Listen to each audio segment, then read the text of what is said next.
కాళేశ్వరం విషయంలో కాంగ్రెస్ ప్రభుత్వం బీఆర్ఎస్ నేతలపై ఎందుకు చర్యలు తీసుకోవడం లేదని కేంద్ర మంత్రి బండి సంజయ్ ప్రశ్నించారు. ఆదివారం రోజున ఆయన మీడియాతో మాట్లాడుతూ కాళేశ్వరంపై కాంగ్రెస్ ప్రభుత్వానికి చిత్తశుద్ధి ఉంటే వెంటనే సిబిఐ విచారణ జరపాలని, కాంగ్రెస్ బీఆర్ఎస్లు నానానికి బొమ్మ బొరుసు వంటివని, రేవంత్ రెడ్డి కేసీఆర్ కుటుంబానికి రక్షణ కవచమని బండి సంజయ్ దుయ్యబడ్డారు. కుటుంబ పార్టీలకు భారతీయ జనతా పార్టీ దూరంగా ఉంటుందని, బీఆర్ఎస్ పార్టీ నీడ కూడా తాము తాకనివ్వమని ఆయన తెలుపుతూ 11 సంవత్సరాలుగా ప్రధానిగా నరేంద్ర మోడీ నీతివంతమైన పాలన అందిస్తున్నాడని పేర్కొన్నారు. కరీంనగర్లో జరిగిన మీడియా సమావేశంలో ఆయన కాంగ్రెస్, గులాబీ పార్టీలపై తీవ్రస్థాయిలో మండిపడ్డారు. తాము బీఆర్ఎస్ పార్టీతో కుమ్మక్కయ్యామని చేస్తున్న విష ప్రచారాన్ని తీవ్రంగా ఖండించారు. సిబిఐ విచారణ జరిపితే కేంద్రం పూర్తిగా సహకరిస్తుందని పేర్కొన్నారు. జేపీ నడ్డా గారు చెప్పారు,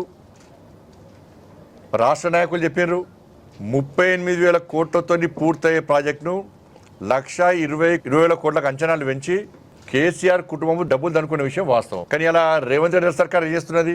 అరే ఇక కాళేశ్వరం ప్రాజెక్టులో పనిచేసిన అధికారులు 100 కోట్లు సంపాదించుకున్నారు. కాళేశ్వరం ప్రాజెక్టులో పనిచేసిన అధికారులను ఇట్లా కదులుతో 100 కోట్లు వస్తున్నాయి దగ్గర. ఇప్పుడు నాయకుల పరిస్థితి, కేసీఆర్ కుటుంబ పరిస్థితి ఏంది? కానీ అందరు అధికారులు తప్పు కాదు.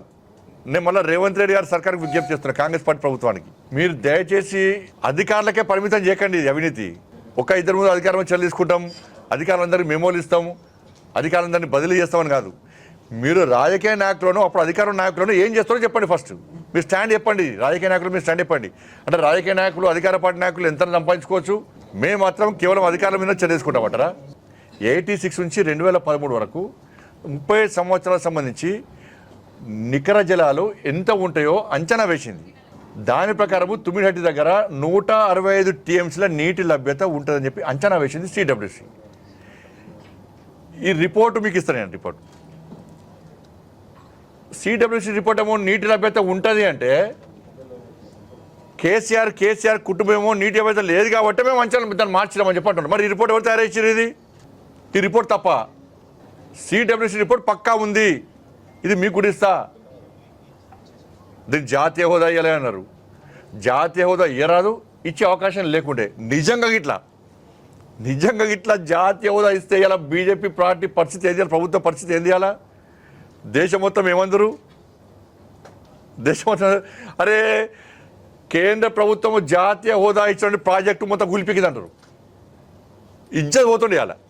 ఇలా తెలంగాణ పరువు ఏమవుతుండే? అలా మంట కలుస్తుండే. ఇలా కేంద్ర ప్రభుత్వం కూడా జాతీయ హోదా ఇస్తే ఇలా పరిస్థితి ఏంది?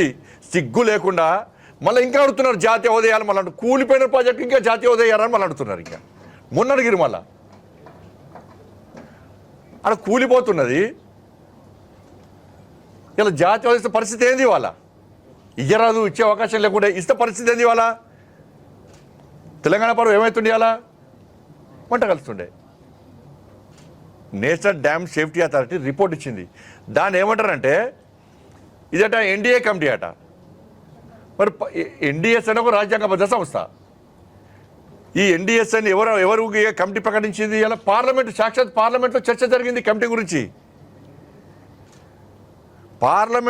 సాక్షాత్తు పార్లమెంట్ అనౌన్స్ చేసిన కమిటీ ఇది, రాజ్యాంగబద్ధ సంస్థ ఎన్డీఎస్ఏ. వాళ్ళు ఇచ్చిన రిపోర్ట్ తప్పట.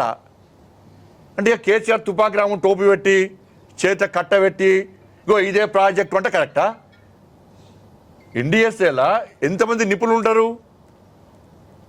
ఎంతమంది మేధావులు ఉంటారు? వాళ్ళొచ్చి ప్రాజెక్టు పనికిరాదు, క్వాలిటీ లేకుండా కట్టినరు